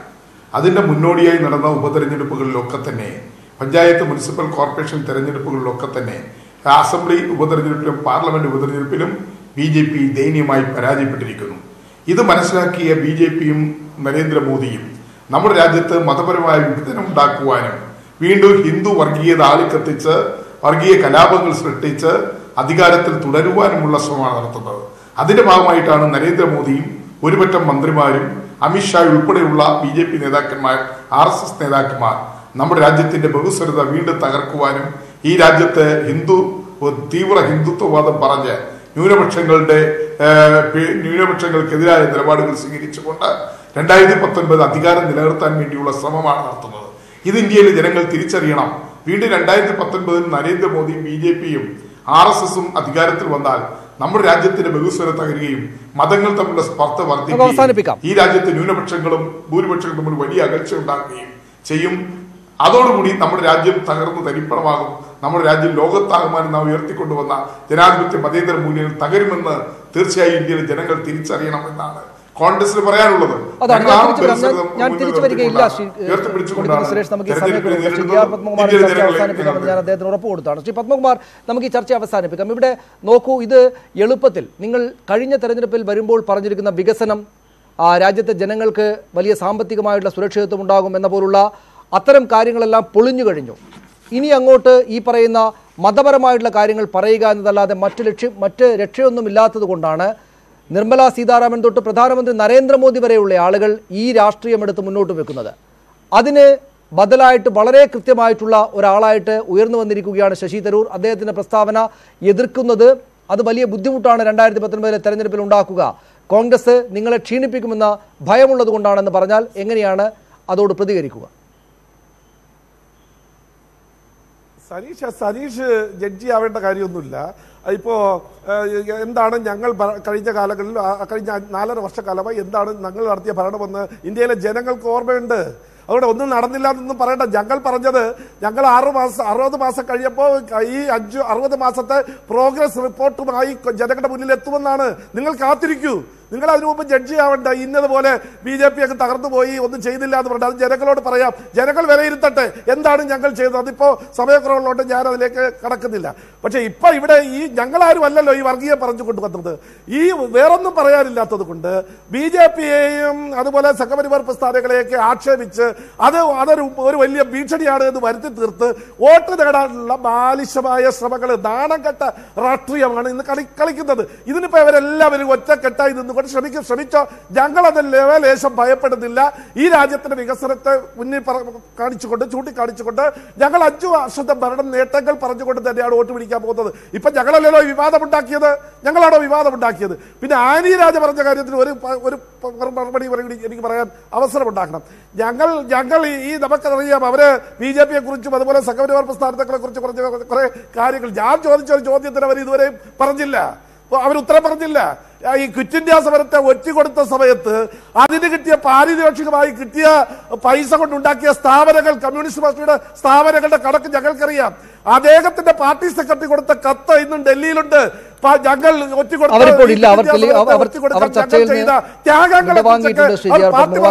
അവരിലേക്ക് പോകാൻ സമയവുമില്ല, അതുകൊണ്ട് ഞാൻ ഇടപെടുകയാണ്. എന്ത് വിളിച്ചു പറഞ്ഞിട്ട് പോകാന്നുള്ളതല്ല, എന്ത് വിളിച്ചു പറഞ്ഞിട്ട് പോകാന്നുള്ളതല്ല. ഞാൻ ചോദിച്ച പ്രസക്തമായ ഒരു ചോദ്യം 1947 ആഗസ്റ്റ് അവർ മാപ്പിന്റെ കണക്കൊക്കെ പറയും ശ്രീ ജി ആർ പത്മകുമാർ എന്ന് മാത്രമല്ല താങ്കൾ തന്നെയും ടെലിവിഷൻ ചർച്ചകളെ സംബന്ധിച്ചതുമാണ്. അവർ മാപ്പ് എഴുതിയതിന്റെ കണക്കൊക്കെ പറയും. വീണ്ടും അവരില്ലാത്തതുകൊണ്ടാണ് ഞാൻ പോകുന്നത്. നമുക്ക് ഇവിടെ വെച്ച് നിർത്താം. ചരിത്രമൊക്കെ പറയാൻ തുടങ്ങി കഴിഞ്ഞാൽ അവർ വല്ലാതെ പറഞ്ഞു കളയും. അതുകൊണ്ട് നമുക്ക് ഇവിടെ വെച്ച് നിർത്താമെന്നാണ് എനിക്ക് തോന്നുന്നത്. വെളിപ്പെടുത്തണം, വിശദീകരിക്കണം. വളരെ നന്ദി ശ്രീ ജി ആർ പത്മകുമാർ. അവർ ഈ ചർച്ചയിൽ നിന്ന് പിൻവാങ്ങിയിട്ടുണ്ട്. അവർ നേരത്തെ അവർക്ക് കൊടുക്കാൻ സമയവുമില്ല, അതുകൊണ്ടാണ് ഞാൻ ഇടപെടുന്നത്. വളരെ നന്ദി ശ്രീ ജി ആർ പത്മകുമാർ, ശ്രീ കൊടിക്കുന്ന് സുരേഷ്, ശ്രീമതി ആനി രാജ, ശ്രീ ശ്രീജിത്ത് ദിവാകരൻ ഈ ചർച്ചയിൽ പങ്കെടുത്തതിന്. ശശി തരൂരിന്റെ പ്രസ്താവനയാണ് ഇന്നത്തെ ചർച്ചയ്ക്ക് വിഷയമായത്. ശശി തരൂരിന്റെ ഹിന്ദു പാകിസ്ഥാൻ പരാമർശം പിൻവലിക്കേണ്ടതുണ്ടോ എന്ന ചോദ്യമായിരുന്നു ഞങ്ങൾ പ്രേക്ഷകർക്ക് മുമ്പാകെ വെച്ചിരുന്നത്. 26% പേർക്ക് മാത്രമേ അദ്ദേഹം ആ പ്രസ്താവന പിൻവലിക്കേണ്ടതുണ്ട് എന്ന അഭിപ്രായമുള്ളൂ. ഞങ്ങളോട് പ്രതികരിച്ച പ്രേക്ഷകരിൽ ബഹുഭൂരിപക്ഷത്തിനും മറിച്ചാണ് അഭിപ്രായം. അദ്ദേഹം ആ പ്രസ്താവനയിൽ നിന്ന് 1 ഇഞ്ച് പിന്നോട്ട് പോകേണ്ടതില്ല എന്ന നിലപാടാണ് ഞങ്ങളോട് പ്രതികരിച്ച പ്രേക്ഷകരിൽ 74% പേരും സ്വീകരിച്ചിരിക്കുന്നത്. അദ്ദേഹത്തിൻ്റെ പ്രസ്താവനയിൽ എന്തെങ്കിലും തെറ്റ് ഞങ്ങളോട് പ്രതികരിച്ച പ്രേക്ഷകരിൽ ഭൂരിഭാഗവും കാണുന്നില്ല. ശശി തരൂരിൻ്റെ പ്രസ്താവന മാത്രമല്ല, അതോടുള്ള BJPയുടെയും കോൺഗ്രസിൻ്റെയും പ്രതികരണം വളരെ പ്രധാനപ്പെട്ട രാഷ്ട്രീയ സംഭവങ്ങളാണ് ഈ വരുന്ന തെരഞ്ഞെടുപ്പ് കാലത്ത് നടക്കുക എന്നത് സംബന്ധിച്ചുള്ള കൃത്യമായിട്ടുള്ള സൂചനകൾ നൽകിയിട്ടുണ്ട്. ആ തരത്തിൽ ദേശീയ രാഷ്ട്രീയം ചൂടാവുകയുമാണ്. രാഷ്ട്രീയമായിട്ട് ചെറിയ നിസ്സാരമായുള്ള സാധാരണമാണല്ലോ എന്ന് നമുക്ക് തോന്നുന്ന പ്രസ്താവനകൾ പോലും അങ്ങേയറ്റം വലിയ രാഷ്ട്രീയ ചർച്ചകളിലേക്ക് വികസിക്കുന്നുണ്ട് എന്ന് കാണേണ്ടതുണ്ട്. വളരെ നന്ദി ഒരിക്കൽ കൂടി അതിഥികൾക്ക്. പ്രൈം ഡിബേറ്റ് പൂർണ്ണമാവുകയാണ്. നമസ്കാരം.